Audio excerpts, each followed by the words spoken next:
Hello features of India. मैं संदीप पाठक कॉमर्सशाला के इस वर्चुअल क्लासरूम में जो नए हैं उनका स्वागत करता हूं, जो पुराने हैं उनके सहयोग और विश्वास के लिए आभार व्यक्त करता हूं। आज हम लोग क्या बोलते हैं, real national income, nominal national income, real GDP, GDP at constant price, GDP at current price, GDP deflator, ये सब पढ़ेंगे।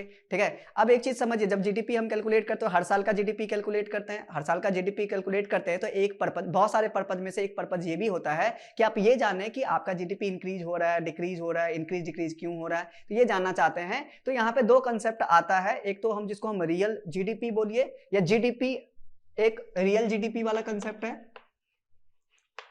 एक है आपका वर्सेस नॉमिनल जीडीपी। तो जो रियल नहीं है उसको हम बोलते हैं नॉमिनल बोलते हैं। और रियल जीडीपी जो है आपका, क्योंकि जीडीपी जो कैलकुलेट होता है, जीडीपी जब आप इस साल का कैलकुलेट करेंगे तो जीडीपी हम मार्केट प्राइस पे कैलकुलेट करते हैं। तो मार्केट प्राइस पे जब कैलकुलेट करते हैं तो ऐसा भी तो हो सकता है ना, इस साल का जो मार्केट प्राइस है पिछले साल से या पिछले 2-3 साल से मार्केट प्राइस तो ज्यादा होता है ना, प्राइस चेंज होती रहती है, इंक्रीज होती रहती है, जिसको हम इन्फ्लेशन बोलते हैं। तो क्या आपकी जो जीडीपी दिख रही है वो इन्फ्लेशन के कारण बढ़ती हुई दिख रही है या रियल सेंस में आपकी जीडीपी बढ़ी है? इसी के लिए हम जानना चाहते हैं रियल जीडीपी और नॉमिनल जीडीपी दो। जब रियल जीडीपी की हम बात करते हैं तो इसको हम एक कांस्टेंट प्राइस पे करते हैं। किस पे करते हैं?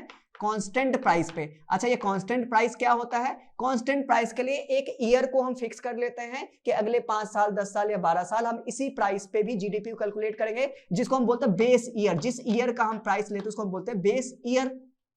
और ये जो बेस ईयर है ये आपका हर 10-12 साल पे रिवाइज होते रहता है, क्योंकि आप मान लो बेस ईयर आपने सेलेक्ट कर लिया, 50 साल तक उसी पे प्राइस को कर रहे हैं, तो आज से 50 साल की पहले की जो रियलिटी है आज की रियलिटी में बहुत का डिफरेंस है, उसको लेके नहीं सकते, तो हर 10-12 साल में रिवाइज होता है। लास्ट जो हमारा बेस ईयर रिवाइज हुआ था वो हुआ था 2015 में, और बेस ईयर हमारा अब है, अभी फिलहाल जो बेस ईयर हमारा है 2011-12। मतलब जब हम कांस्टेंट प्राइस की बात करते हैं तो हम 2011-12 जिस भी गुड्स एंड सर्विसेज की बात करते हैं तो 2011-12 में जो उसकी प्राइस थी उस प्राइस पे जब लेते हैं तो उसको हम क्या बोलते हैं?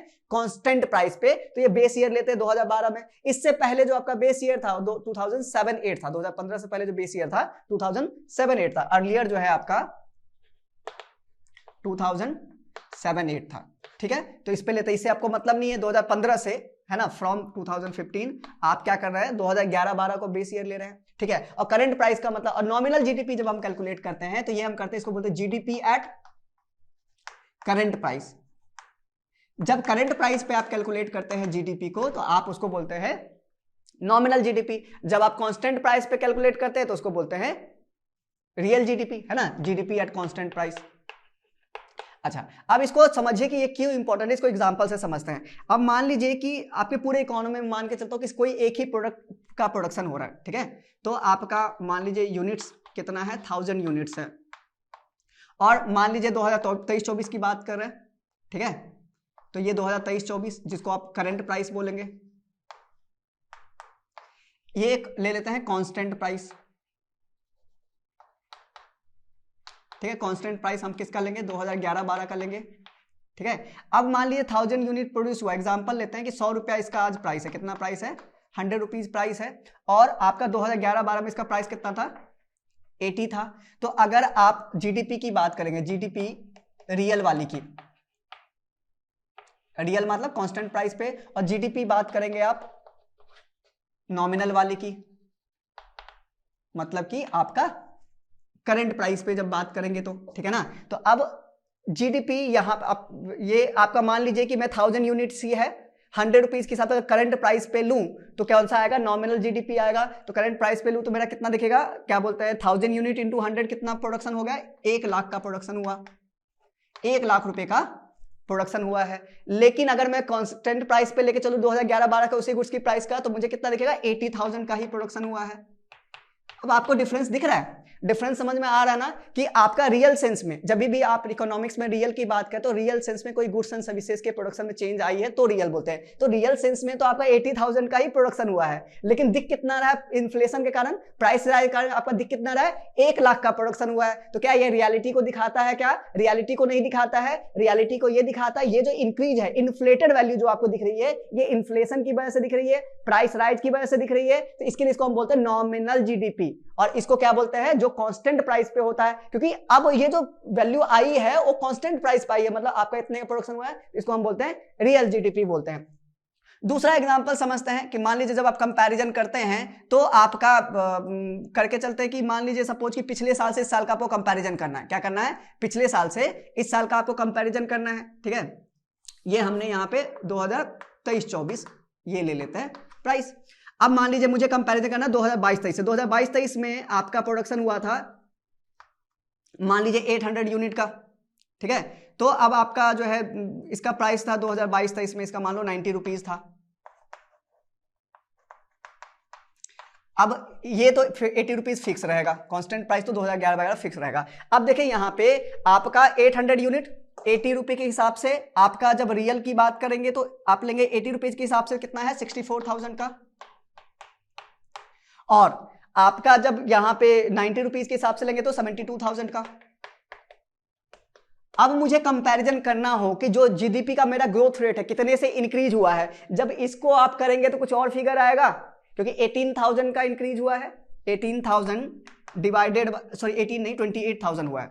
28,000 का डिवाइडेड बाय आपका 72,000 इंटू 100 करेंगे तो आपकी जो है अलग वैल्यू आएगी। लेकिन वहीं पे आप करेंगे यहाँ पे इंक्रीज कितना है 16,000 डिवाइडेड बाय 64,000 इंटू 100 करेंगे, दोनों के परसेंटेज में जो है आपका डिफरेंस आएगा। अब तो इससे जो है आपका जीडीपी इन्फ्लेटेड दिखती है, तो आपका ग्रोथ में भी जो है ज्यादा दिखेगा, तो आपको सही वैल्यू नहीं दिखाती है। मान लीजिए दूसरा इसी में एक एग्जांपल मैं लेता हूं 2022-23 के हिसाब से ही, कि मान लीजिए 2022-23 में आपका जो प्रोडक्शन हुआ था 1000 यूनिट का ही हुआ था।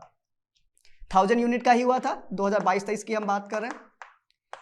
अब आपका प्राइस क्या था 2022-23 में 90 था। फिक्स प्राइस कितना था आपका, कांस्टेंट प्राइस कितना था 80 था। तो अगर इसके हिसाब से देखिए तो आपका प्रोडक्शन जो दिख रहा है यहाँ पे इसके हिसाब से 1000 यूनिट का 80 रुपीज के आपका कितना है 80,000 है। और लेकिन आपका 90 रुपीज के हिसाब से अगर आप प्राइस लेंगे तो कितना दिखेगा कि आपका 90,000 का है। अब देखिए यहां पे जीडीपी कितना दिख रहा है आपका 10,000 से इंक्रीज हुआ है। ठीक है, और परसेंटेज में जाएंगे तो और कम हो जाएगा 10,000 डिवाइडेड बाय 90,000 इंटू 100। और यहां पे देखो जीडीपी आपका सेम दिख रहा है कि नहीं दिख रहा है, मतलब कि आपका रियल सेंस में देखो पिछले साल भी आपने 1000 यूनिट प्रोड्यूस की थी, इस साल भी 1000 यूनिट प्रोड्यूस की है, तो रियल सेंस में आपका कोई ग्रोथ नहीं हुआ है, रियल सेंस में आपने कोई गुड्स एंड सर्विसेज प्रोड्यूस नहीं किया है। लेकिन आपके जीडीपी में जो नॉमिनल जीडीपी अगर आप देखेंगे तो आपका क्या दिख रहा है कि आपका जीडीपी 90,000 से 1 लाख हो गया। आपका जीडीपी 90,000 से 1 लाख हो गया, इतना का इंक्रीज हुआ है, लेकिन ये ग्रोथ है नहीं। तो ये क्या है, इसी के लिए क्योंकि रियलिटी को नहीं दिखाता है। और ये जो इंक्रीज दिख रहा है आपको किसके कारण दिख रहा है, ये इंक्रीज सिर्फ प्राइस के चेंज के कारण दिख रहा है, क्योंकि आपका यूनिट्स में, क्योंकि आप जब प्राइस वैल्यू निकालते हैं गुड्स एंड सर्विसेज का तो वैल्यू कैसे निकलती है,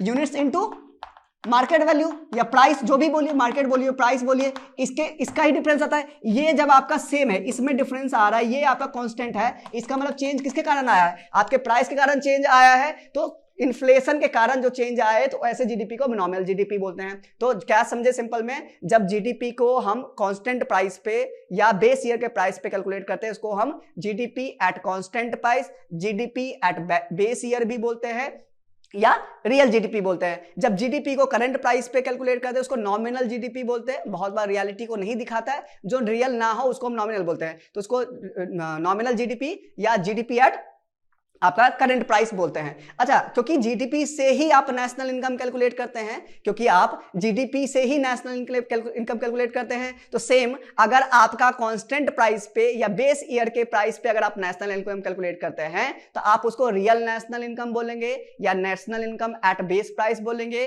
या national income at current price बोलेंगे, सॉरी कांस्टेंट प्राइस बोलेंगे। वही आपका मान लीजिए कि आप करंट प्राइस पे करते हैं तो उसको नॉमिनल नेशनल इनकम बोलेंगे, है ना, या national income at current price बोलेंगे। क्योंकि देखो नेशनल इनकम जो कैलकुलेट करते हैं बेसिक जीडीपी के बेसिस पे ही करते हैं। हमने aggregates related to national income वाले वीडियो में देखा है, नहीं है तो जाके आप उसको जरूर देखिए।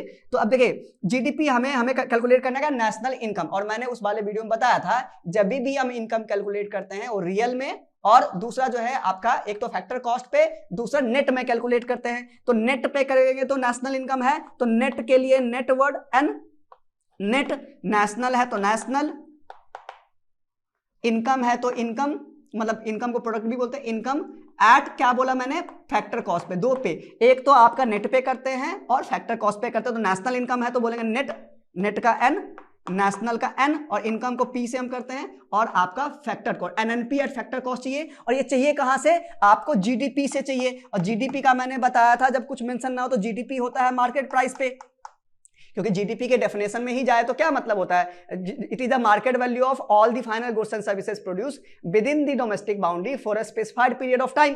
तो जीडीपी एट मार्केट प्राइस पे आप देखो, ग्रॉस से आपको नेट पे जाना है, तो ग्रॉस से नेट पे जाना है तो क्या करेंगे, डिप्रिसिएशन माइनस करेंगे। ग्रॉस और नेट में डिप्रिसिएशन का डिफरेंस होता है। डोमेस्टिक से नेशनल पे जाना है तो net factor income from abroad add करेंगे। अगर ये सब आपको नहीं पता चल रहा है मैं क्या बोल रहा हूं तो प्लीज उस वीडियो को जरूर देखिए, आपका जो एग्रीगेट रिलेटिव नेशनल इनकम कैसे कैलकुलेट करते हैं। और आपको पीपी तो सेम है, मार्केट प्राइस से फैक्टर कॉस्ट पे जाना तो क्या माइनस करेंगे, एनआईटी को माइनस करेंगे तो आपका नेशनल इनकम आ जाएगा, क्योंकि नेशनल इनकम को भी आप जीडीपी के बेसिस पे ही करते हैं। तो ऐसा इनकम जो करंट प्राइस पे किया तो आपका नॉमिनल, कांस्टेंट प्राइस पे किया तो आपका रियल आएगा, या जिसको कांस्टेंट प्राइस पे बोलेंगे, ये आपका है। अब देखो यहां पे क्या है कि आपका यहां पे आप बोल रहे हैं ना जीडीपी का वैल्यू जो है इन्फ्लेटेड है। जीडीपी की जो वैल्यू है रियलिटी में आपकी जीडीपी इतने की है नहीं, मतलब जीडीपी जो है आपका इन्फ्लेटेड वैल्यू है। तो अब यहीं से कंसेप्ट आता है जीडीपी इन्फ्लेट हो गई है तो ठीक है, इन्फ्लेट तो हो गई है, लेकिन अब हमें क्या करना है, डिफ्लेट करके रियल वैल्यू निकालनी है। तो उसके लिए एक कंसेप्ट यूज होता है जिसको बोलते हैं जीडीपी डिफ्लेटर, एक टूल की तरह हम यूज करते हैं। तो लेकिन उसको डिफ्लेट करने के लिए हमें यह पता करना पड़ेगा कितना इन्फ्लेट हुआ है, मतलब हमें प्राइस राइज कितना हुआ है, जिसको हम प्राइस इंडेक्स बोलते हैं, वो जानना होगा। तो वो हम जानते हैं। तो देखो जीडीपी कितने से इन्फ्लेट हुआ है, इसको मैं इरेज करके ना आपको थोड़ा और अच्छे से बताता हूं।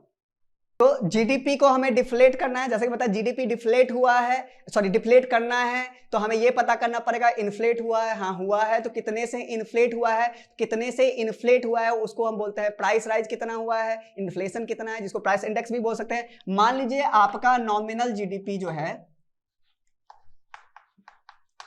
1,20,000 है, और आपका रियल जीडीपी जो है वो 1 लाख का है।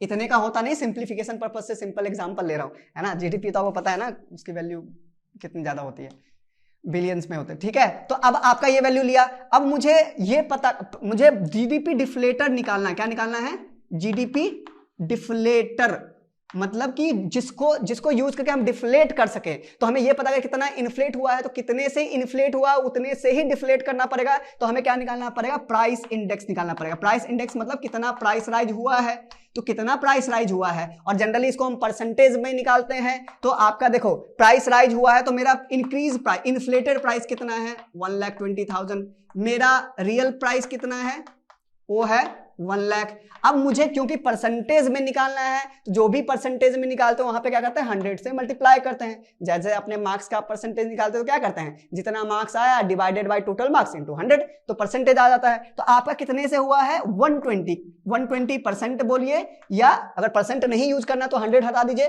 तो 120 टाइम्स जो है आपका इन्फ्लेट हुआ है। तो आपको डिफ्लेट करने के लिए क्या करना पड़ेगा, आपको इतना कम करना पड़ेगा। अब देखिए, तो आपको मान लो क्या निकालना है, रियल जीडीपी निकालना, क्या निकालना है, रियल जीडीपी निकालना है, ठीक है। और निकालना किससे है, नॉमिनल जीडीपी से निकालना। तो समझिए नॉमिनल जीडीपी है कितना आपका, नॉमिनल जीडीपी जो है आपका वो आपका 120% है, और रियल जीडीपी कितना चाहिए आपको, 100% चाहिए, 100% निकालना है। तो आप क्या करेंगे कि आपका रियल जीडीपी की वैल्यू कितनी है 120%, 1,20,000 है, और आपको रियल जीडीपी चाहिए 100%। तो 1,20,000 को जब आप 120 से डिवाइड करेंगे तो 100% आ जाएगा, सॉरी 1% आएगा कि नहीं आएगा, 120, इसकी वैल्यू कितनी है 120% है, इसकी वैल्यू 120% है। अगर मैं 120 से डिवाइड करूं तो 1% आ जाएगा कि नहीं आ जाएगा, 120% से डिवाइड करूं तो 1% आ जाएगा। अब मुझे चाहिए कितना 100%, जितना चाहिए उतने से मल्टीप्लाई कर देंगे, सिंपल यूनिटरी मेथड है। सपोज 15 पेन है, 15 पेन का प्राइस जो है आपका 30 रुपया है, आपको एक पेन का निकालना, तो क्या करोगे 30 को 15 से डिवाइड कर दोगे, 2 रुपये आ जाएगा। अब आपको 7 पेन का प्राइस निकालना है, तो 15 से डिवाइड करके 2 से मल्टीप्लाई कर दो, सॉरी 7 से मल्टीप्लाई कर दोगे। सिंपल यूनिटरी मेथड है ना, समझ रहे हैं ना आप। तो यहाँ पे या आप 100% आ जाएगा, तो ये आपका जो है रियल जीडीपी आ जाएगा, ठीक है। तो ये आपका जीडीपी डिफ्लेटर था। ये जीडीपी डिफ्लेटर का फॉर्मूला अगर बनाना चाहे तो यहां पे हमने क्या वैल्यू ली है, यहां पे हमने वैल्यू ली है nominal GDP, nominal GDP by real GDP into 100, तो ये आपका क्या आया जीडीपी डिफ्लेटर। अगर 100 नहीं लेंगे तो नॉर्मल आपका प्रोपोर्शन में आएगा, रेशियो में आएगा। अगर आप लेंगे तो उतना टाइम्स आएगा, टाइम्स में आएगा, नहीं तो 100% में आएगा। ठीक है, ये आपका फॉर्मूला था। अब जो भी निकालना हो, मान लो आपको जब नॉमिनल जीडीपी निकालना है तो 120%, मान लो रियल दिया हो, रियल जीडीपी दिया हो 1 लाख, अब आपको नॉमिनल निकालना है तो नॉमिनल कितना है 120%, तो 120 से मल्टीप्लाई करेंगे, और ये था कितना 100%, 100 से डिवाइड करेंगे 1% आ जाएगा, तो ये आ जाएगा, समझ ना। तो आपका इससे क्या आ जाएगा कि नॉमिनल जीडीपी आ जाएगा। ऐसा कुछ भी आप कैलकुलेट कर सकते हैं। तो बेसिकली यही कंसेप्ट था आपका रियल, नॉमिनल, जीडीपी और नेशनल इनकम और जीडीपी डिफ्लेक्टर का। अगर आपको वीडियो पसंद आई तो आप लाइक करिए, और आपको लगता है वीडियो आपको बेनिफिट कर रही है तो आपके फ्रेंड्स को भी बेनिफिट कर सकते हैं, उनके साथ भी शेयर करिए। और अभी यहाँ तक बने हुए हैं, आपको चैनल पसंद आ रही है तो प्लीज़ सब्सक्राइब करिए, ताकि ऐसे आगे वाले वीडियो आपको पता चलते रहे। और मिलते हैं अगले क्लास में, तब तक के लिए थैंक यू सो मच। जय हिंद, जय भारत, वंदे मातरम।